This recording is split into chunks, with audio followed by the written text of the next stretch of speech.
Well, first off, I really enjoyed going to West Hollywood and like going to a place I hadn't really been to before, even though it's like so close to where I live. Um,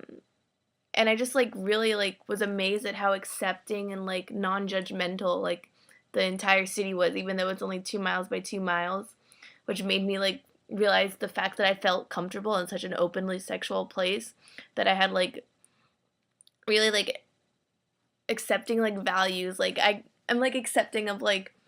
all sorts of people, whether they're the same as me or they're completely like different than me. Like I didn't feel uncomfortable like seeing like two men holding hands or like kissing or like the gay like pride flags. Like I was happy to see that and was happy that I was in such an accepting environment. But I'm kind of like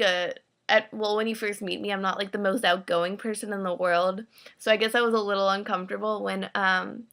Michael, the like flamboyantly gay man who sat near us during lunch, like just openly like started talking about like his like sex life and like his boyfriend Lucky, and I was just caught off guard at first because like you don't like kind of like at least I'm not exposed to that kind of thing every day, and I have like no problem with it, but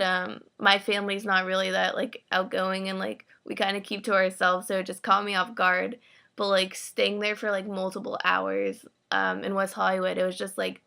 I got used to it, and then it just was like a breath of fresh air, and I kind of like wish that like all places were like that, where people could be so open and not like worry about repercussions or like negative reactions from other people, and they just were proud of who they were. And like Michael and like all the other people like in West Hollywood were proud of who they were, and they had no shame. And like now that I think of it, well, it doesn't make sense to have shame about who you are, whether it's like your sex life, which maybe could be too much information in some like cases, but like whether it's like your sexual orientation or like who you're in love with and who like and all your beliefs, like why should you be embarrassed about them even if they're like different than other people's? And like in a lot of places that aren't West Hollywood, people are worried that like people will think like lesser of them if like their values don't coincide with the other people's values. And like in West Hollywood, everyone's so accepting of everyone.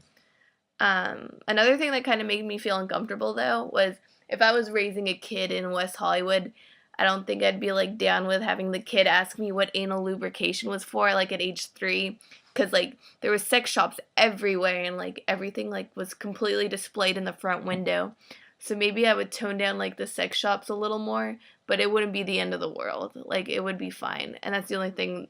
that I could think of that would make me a little uncomfortable. Um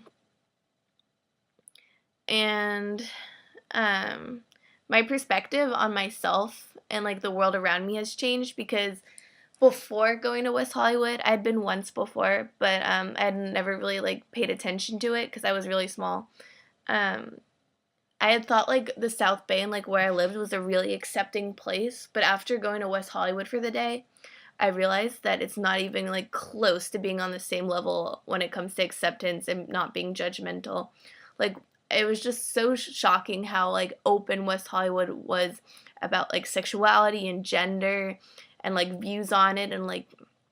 how everyone's different. Like I kind of felt like the South Bay and like PV and like those areas were like that, but like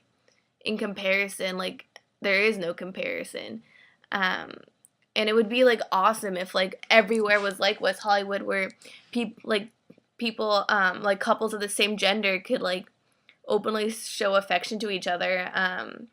And like it would be a norm to have like gay pride flags like everywhere, but like maybe you wouldn't even need gay pride flags if everyone like was accepting of being like of there being like gay people or like of being gay themselves. Um, and it just kind of made me sad that not all places are like that. Like I never really thought much about it. And that's what I would change. Like it was so amazing like being in this like 2 mile by 2 mile city where everyone was so accepting and open with each other. And I would want to expand that, like not the city boundaries, but like expand these beliefs and like have these like residents like of West Hollywood like move other places almost. Like that's impossible, I guess, because they like love it there or whatever. But it would be amazing if like Beverly Hills and like downtown LA and like Redondo Beach was like all like West Hollywood to some extent, where everyone wasn't afraid of being who they were in every aspect and like was able to like be open with one another. Like, I'm just so sad it's not like that already. And like that goes along with my values because I'm like really accepting of everyone, like even if they're the opposite person of me, because like everyone's a human being and like deserves respect, and like never nobody deserves like hate, like when you don't even know the person based on like who they are or like what their values are. And it was just such like a nice like experience being in West Hollywood where you didn't have to worry about like that at all, and like everyone came up to you and was so friendly, and I'm so glad I had the opportunity to go there.